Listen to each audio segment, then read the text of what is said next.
I'm talking about Latin music and country western music.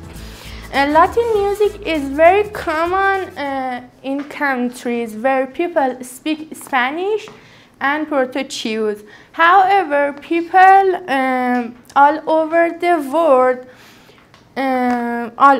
world can enjoy it. This music comes from Mexico, the Caribbean, Central America, and South America.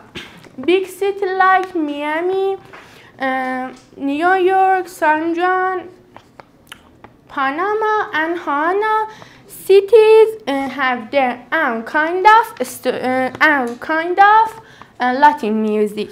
Latin music is a mixture of European music and African music. It has a strong beat. And many years ago, people play Latin music mostly on guitars and drums, but now whole orchestra with lots of people with lots of instruments play it. Ruben Blade and Juan Luis Guerra are two famous modern Latin American composers.